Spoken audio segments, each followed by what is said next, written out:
안녕하세요. 역사 선생님 장세은입니다. 이제 서양사 두 번째 시간이다, 그쵸? 우리 저번 시간에 서유럽과 로마 가톨릭 교회 1 해서 배워봤는데요. 저번 시간에 했던 내용 기억나죠? 연결해야 되는데, 오늘이랑. 우리 저번 시간에 이런 내용 배웠었어요. 서로마가 멸망한 이후에 그 비어져 있는 국가의 자리에 여러 가지 게르만족 국가가 세워졌었어요. 대표적인 것이 바로 어, 프랑크 왕국이란 게 있었습니다. 이 서로마에서는요, 정치가 혼란하다 보니까 서로마 교황의 권력이 컸거든요. 근데 이러한 교황의 권력을 견제했던 바로 동로마 황제가 비잔티움 제국의 황제가 성상 숭배 금지령이란 걸 내렸다, 그쵸? 그래서 결국 이 서로마 교황은 누구와 손을 잡았나요? 프랑크 왕국의 샤르마뉴와 손을 잡았다, 그쵸? 그래서 결국 교회가 둘로 나뉘어졌어요. 서로마는 로마 카톨릭 교회, 그리고 동로마는 정교회, 이렇게 둘로 쪼개졌다. 이런 내용 있었어요. 이후에 서로마의 혼란은 멈추지 않는다, 그쵸? 프랑크 왕국이 금방 멸망하고 나서 또 다른 이민족들이 쳐들어오기 시작했어요. 대표적으로 뭐 바이킹 같은 세력들이 쳐들어와서 이제 정치가 좀 더 혼란해지자 결국 서유럽에서는 봉건제라는 새로운 제도가 만들어졌어요. 봉건제는 정치적으로는 주종 관계. 그래서 이 주군과 봉신의 관계가 맺어졌고요. 그리고 이들의 관계는 철저하게 계약 관계였다, 그쵸? 쌍무적 계약 관계라는 표현을 썼습니다. 그리고 사회 경제적으로는 장원제라는 게 유행을 했었어요. 쌍무적 계약 관계를 맺은 그 대가로 영토를 받았다, 그쵸? 그 영토를 이제 장원이라 표현을 했고요. 그 장원을 다스리는 사람들을 영주라고 표현을 했습니다. 그래서 영주가 이 장원을 다스리는데 거기 살고 있는 일반 농민, 그러니까 그 당시에 표현을 농노라는 표현을 썼다, 그쵸? 농민이긴 한데 노예처럼 그 자리에 묶여가지고 계속해서 세금에 시달렸기 때문에 농노라는 표현을 썼어요. 이 농노가 철저하게 지배를 당했다. 이런 내용을 했습니다. 자, 그래서 오늘은 이어서 한번 해보도록 할게요. 오늘은 서유럽과 로마 카톨릭 교회 2입니다. 2, 저번엔 1이었고요. 자, 여러분. 우리가 지금 배우는 단원의 제목이 뭐예요? 크리스트교 문화의 형성과 확산이잖아요. 확산. 확산. 즉, 널리 퍼졌다는 거다. 그쵸? 여러분, 당시의 서양, 특히 서유럽 같은 경우에는요, 이 그리스도교가 생활 곳곳에 깊숙이 침투해서요, 이 그리스도교를 빼고는 아예 생활을 할 수가 없을 정도였다고 합니다. 교회가 사람들의 일상과 정신을 지배한 시대답게 이 11세기 이후, 즉 1200년대 이후 서유럽에서는 대대적인 교회 건축 붐이 일었어요. 뭐 프랑스만 해도 1050년에서 1350년, 그러니까 250년 사이에 무려 580여 개의 큰 교회를 지어졌거든요. 이 시기 교회 건축을 대표하는 게 바로 여기 보이는 12세기에 프랑스에서 등장한 이러한 고딕 양식이에요. 고딕 양식. 이런 교회를 고딕 교회라고 부릅니다. 아마 여러분들이 유럽을 여행 가게 된다면 이런 고딕 양식의 교회를 굉장히 많이 볼 수가 있어요. 이 고딕 양식으로 지어진 교회를 고딕 교회라고 부르는데요. 이 고딕 양식은 크게 세 가지 특징이 있어요. 일단 첫 번째, 여기 뾰족한 탑이 보이나요? 이러한 탑을 뾰족한 탑이라서 첨탑이라 부르거든요. 첨탑. 실제로 이 프랑스의 샤르트르 대성당 같은 경우에는 이 첨탑의 높이가 무려 130m라고 합니다. 130m. 엄청 높다, 그쵸? 아파트 보통 한 층 높이가 2.6m라고 생각을 해보면 거의 아파트 한 40층? 40층, 50층 높이 정도 될 것 같아요.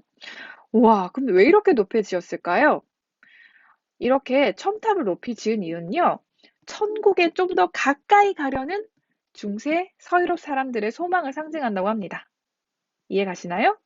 자, 그리고 두 번째 특징은 뭐냐면요. 바로 높은 천장입니다. 여기가 의자거든요, 여러분. 여기가 의자. 높이가 어마어마합니다. 자, 그리고 세 번째. 이 스테인드 글라스로 장식한 커다란 창문을 들 수가 있어요. 스테인드 글라스는 색깔이 있는 유리란 뜻이거든요. 보다시피 천장이 아까 두 번째 특징에서 천장이 매우 높았다, 그쵸? 이 천장이 높다 보니까 창문도 매우 컸거든요. 이 창문을 이 스테인드 글라스로 장식을 해둔 거예요. 실제로 사람들은 이 창문을 통해 들어온 빛이 성당 안을 가득 채우는 모습에서 신의 색이 온 듯한 감동을 받았다고 합니다. 이 스테인드 글라스 그림의 소재 역시 되게 성서의 내용이었어요, 성서. 그래서 과거에 글을 모르는 사람에게 이 그림을 통해서, 이 스테인드 글라스를 통해서 성서의 내용을 알려줄 수 있었다고 합니다. 그래서 그냥 교양으로 알아두세요. 그래서 이 스테인드 글라스를 가난한 사람들의 성경이라고 부르기도 한답니다. 굉장히 아름다운 모습을 보이네요. 자, 여러분 오늘은요.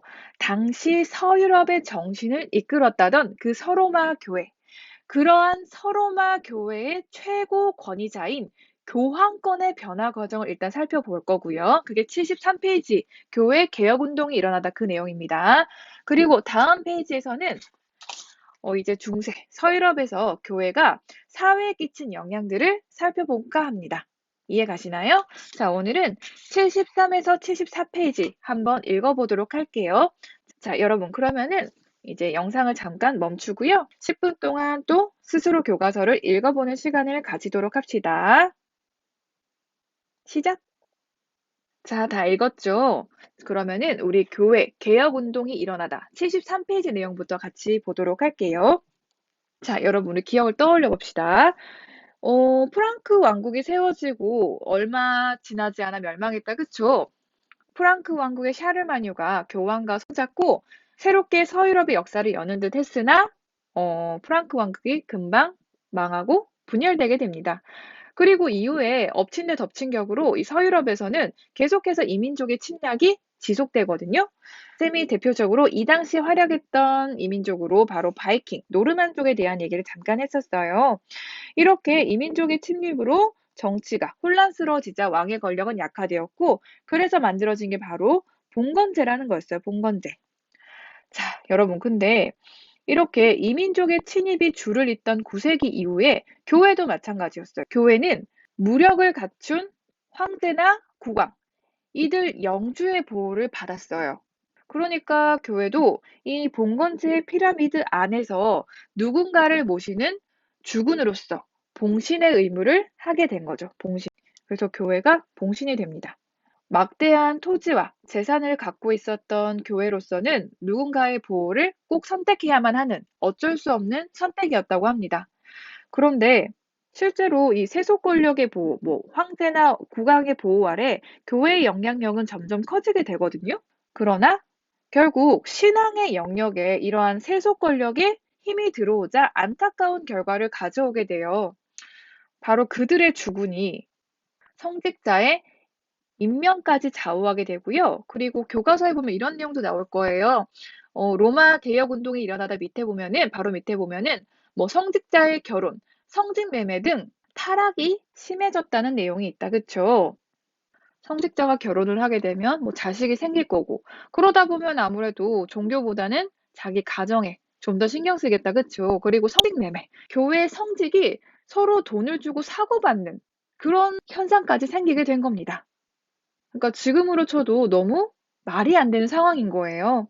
그러니까 결국 종교가 굉장히 세속적으로 변한 모습을 보이게 됩니다. 이렇게 교회가 점점 타락해 가니까 11세기에는 이에 대한 반성으로 바로 교회 개혁 운동이 일어나게 돼요. 그러니까 이렇게 돼서는 안 된다는 거죠. 개혁 운동의 핵심은 이거예요. 종교는 세속의 권력과 구분되어야만 다시 원래 교회의 순수한 본연의 자세로 돌아갈 수 있다는 거예요.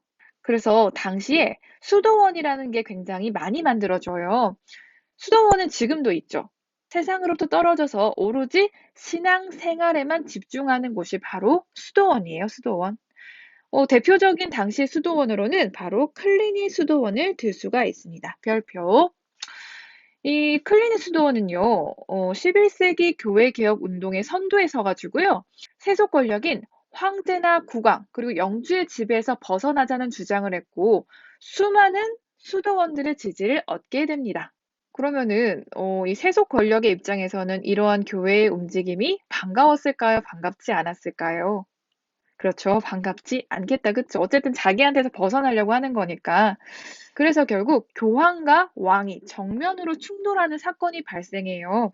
바로 클리니 수도원 출신의 교황 그레고리우스 7세 그리고 신성 로마 제국의 하인리 4세 간의 충돌이었다. 그쵸? 그 사건의 이름 교과서에 적혀 있다. 그쵸? 바로 오른쪽 74페이지 오른쪽에 그림이 위아래 두 개 있다. 그쵸? 그쪽에 아래쪽에 그림 바로 카누사의 굴욕이라는 사건이었어요. 이 사건 굉장히 중요하거든요.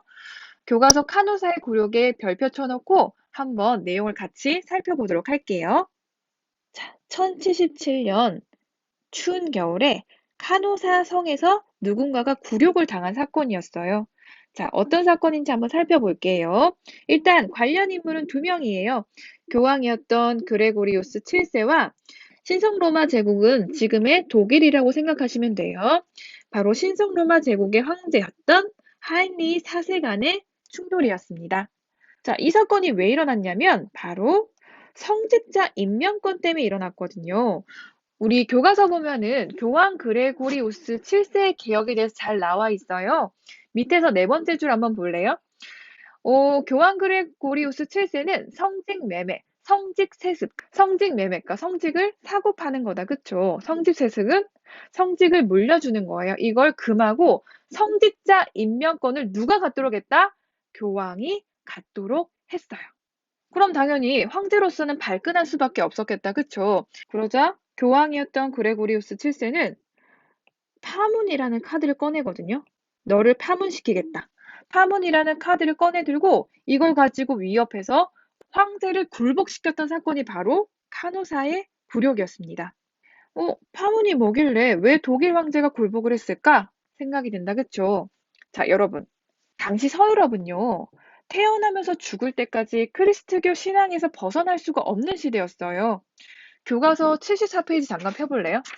74페이지 여섯 번째 줄을 보면요, 이런 말이 나와요. 크리스트교가 삶을 지배하는 사회에서 가장 무서운 형벌은 교회 공동체에서 추방되는 것이었다. 라는 말이 적혀 있다. 그쵸? 아까 그레고리우스가 말했던 이 파문이 바로 교회 공동체에서 쫓겨나는 거예요. 그레고리우스 7세가 하이니 4세를 파문하고 심지어 폐위시켰다는 소문이 들자 이는 신성 로마 제국의 황제였던 하이니에게 엄청난 위기를 가져오게 됩니다. 결국요, 그는 그레고리우스 7세에게 직접 용서를 빌기 위해 교황을 찾아갔거든요. 근데 교황이 그 자리에 없는 거예요. 알고 보니까 저 멀리 카노사성에 있대요. 카노사성. 그래서 직접 카노사성에 가가지고 잘못했다고 용서를 빌거든요. 당시 할미가 자신에게 용서를 빌고 있다는 사실을 안 교황은 바로 그의 용서를 받아주지 않아요. 추웠던 겨울날 3일 동안 밖에서 기다리게 하거든요. 3일간 기다리게 한 후에 그를 용서했습니다.